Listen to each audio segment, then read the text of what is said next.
Hi, nice to meet you. Good afternoon, everyone. My name is Peter Chun from London. So it's an amazing presentation by David Long. So we actually share something about Vietnam is definitely a future.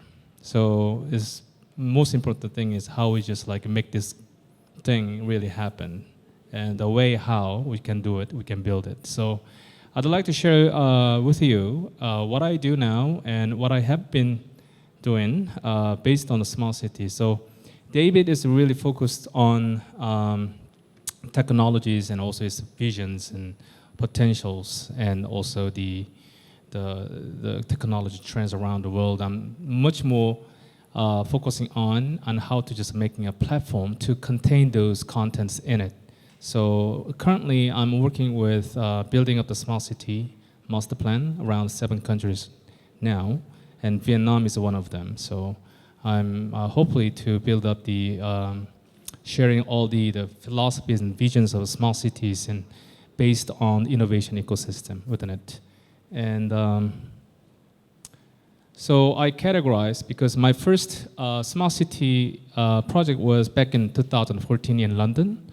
So we just built the brand is called the Cognicity, so city based on AI. So currently we're just talking about digital transformations, all the high techs, and also the impact on the technologies and society around the world now is, you can actually just categorize 5 things. A, B, C, D, as ABCDs. So AI, blockchain, cities, like a smart city solution, data, of course, with a cloud service, and securities, and cybersecurity and homeland securities. So that will be maybe defining the future cities. But the thing is, a lot of city government or high-ranking officials from the central government, they misunderstand the value of the city, because even South Korean government, they actually still have a big belief that IT represents the smart city. But the thing is, most important factor of the cities that actually compose of is the people. And I don't think that Steve Jobs, even 20 years ago, he never spent his money on the technologies or the company itself. He definitely spent on his money on people, because it's the basic general natural assets. So you can see that 3 different categories of the cities you can define, and mostly probably in the Asian region. Like Xi Jinping, president of China, he made an official announcement a few years ago.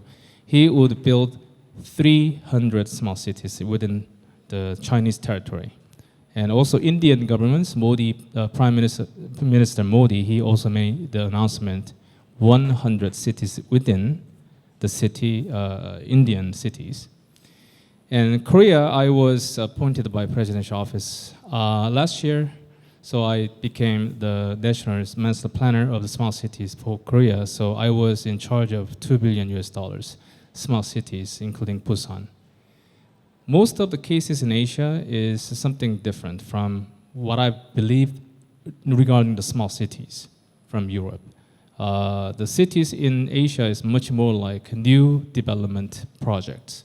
So they're trying to build up another source of the economies to maybe establish better revenues or profits throughout the systems. But Europeans, including the UK, we always think about kind of solutions, the way how to deal with all the challenges and problems that every city has faced. So they trying to fix or maybe change some little systems or maybe the problems throughout the ideas or technologies or maybe governance. So that is actually all the process to be involved with, and also they invite all different stakeholders. So innovation ecosystem takes a very important role in the small cities in Europe, starting from London. And a lot of cities and the countries in Europe like Copenhagen, Denmark, and Estonia, Finland, and Stockholm, in these countries and these cities, they're putting a lot of money. Most of the things they're actually just aiming at as a KPIs to achieve the goal to secure the multinational startups anchoring the city that they can help to change the ecosystem there. So my idea is to, okay, so private-driven US is totally different markets and totally different the backgrounds and ecosystem. So PPP model is very important from now on, especially on emerging markets or developing countries like Vietnam, Thailand, Malaysia, Indonesia, here in ASEAN nations. Because PPPP, I just like also added up another P here, is people-based, private, public partnerships. 70% is a kind of optimal number of the proportions of the dedication from the private sectors. 70% money coming into this vehicle, and only 30%, probably some of the 30% money also backed by the international organizations like Asian Development Bank or World Bank Group, or maybe GCF. And these guys have a lot of money to support, but they're actually acting like much more close to maybe working together with the government. But private sector has to have a very safe and guaranteed spot and as a vehicle to contribute themselves to make a much more ROIs in the future. So PPP is now, you can see that probably some of the cities in Japan, they're doing it because Olympic is coming up next year. And EU and UK is now, they actually doing a lot of things based on this one. This 6 pillars is actually my company's created back in 2014 in Canary Wharf Financial District in London. So the only common thing using this platform with this agenda is we only invited the startups and with tech side. So we scouted about 100 companies and we let them go through all the validations about a year. And 36 companies selected as a final winner. And they got the money from the private sectors and also supported by the government from London and also the central government of the UK. So now they are all spread out of different markets. They advance into the new markets to increase and strengthen their values more. And this is actually Eco Delta City in Busan project. It's a national one, so it's controlled by the presidential office. And I was delivering, completing all the master plan and, for about 5 months. So ironically, the population in this city is only 20,000 people. The reason why, because Korean, most of the cases in Asian nations, same thing. High regulation, positive regulation systems, and also pretty much top-down, control. And it's really hard for the private sectors can do something. So, and even the sharing their own data is another hurdle to do something. So we are scouting, or maybe, getting all the agreement sheet between the people who wants to live here. They share their own data based on the city's data and public data, but it's not entire thing. It's probably maybe designated data. So we make the city as a test bed for ABCDs. So any kind of the technologies and digital transformation might be helpful. So we make this city as a test bed and with the innovation tech sandbox for about 2-3 years. The budget, but sadly, $2 billion only from the government. So there was no vehicles from the private sectors. I wanted to really change it, but some of the cases in Vietnam, that's my mission, to make the appropriate proportions based on the PPP model. So based on the request from the Prime Minister's office in Vietnam and also MOC, so this is just like a simple thing, but I defined some of the cities because I had a tour all the way down from Kanta and Binjong all the way up to, except this beautiful, the beach, but mostly up here in Da Nang, Guangnam area, and also the Mekong River economic zones. So they have a different definitions in terms of the history, in terms of customs, and in terms of education level and economic characteristics. But if you see that on the right side, so I just like had maybe 4 different agenda as a big pillar for moving the future Vietnamese economy should be going this way.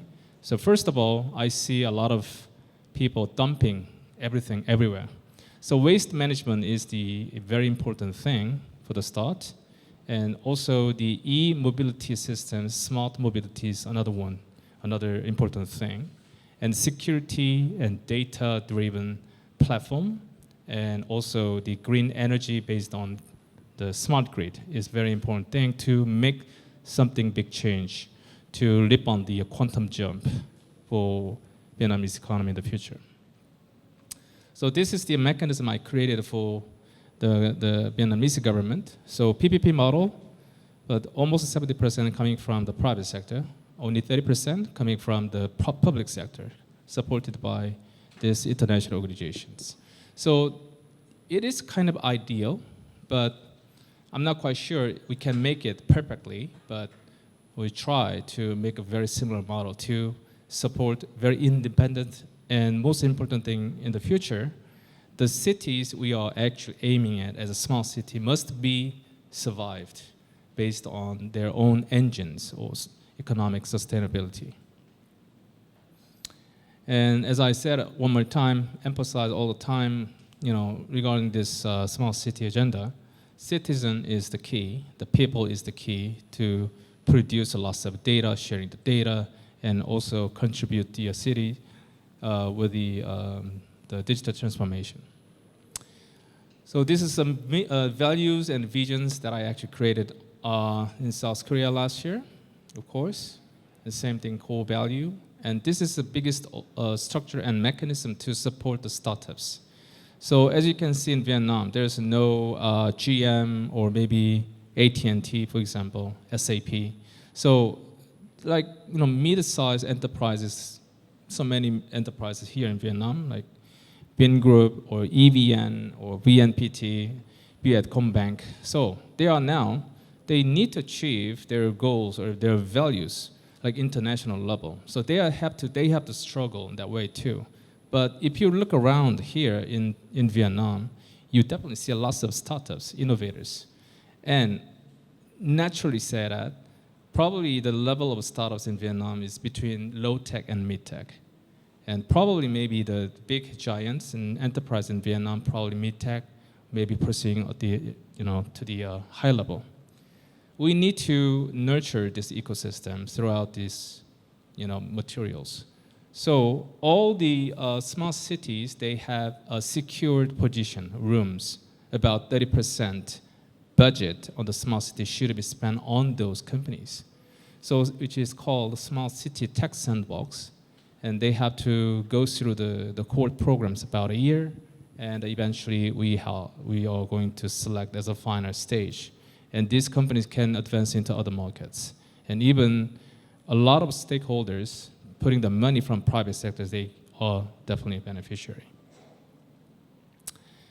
And this is what we are. XnTree is building up the smart city platform. At the same time, we are nurturing the startups for example, in London, we're just nurturing 300. And US and also Asia, we're aiming at another 300, probably maximum 500.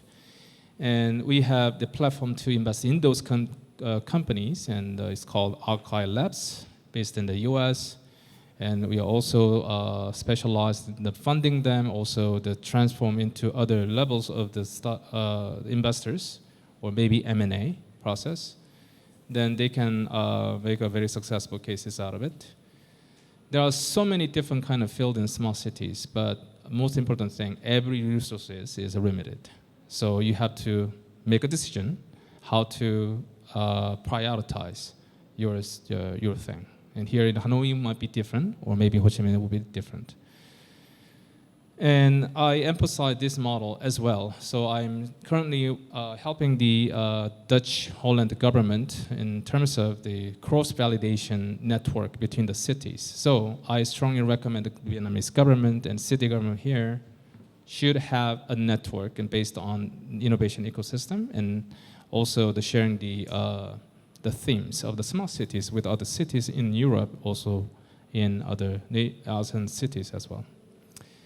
R&D, every country is spending a lot of money on R&Ds. Even I know most spend a lot of money on R&Ds, but R&D should not stop on the stage of the seed stage. They have to make something really promising project as the commercializations in domestic market and also international market. The way how to do it, that's the challenge. So that's why smart city should survive as, should be leveraged as one of the use case. Well, this is maybe a smart city infrastructure I designed, and I have a good talk with Elon Musk a long time ago. So Elon Musk is actually thinking about sending the people, dispatching people from San Francisco to Los Angeles with a cube.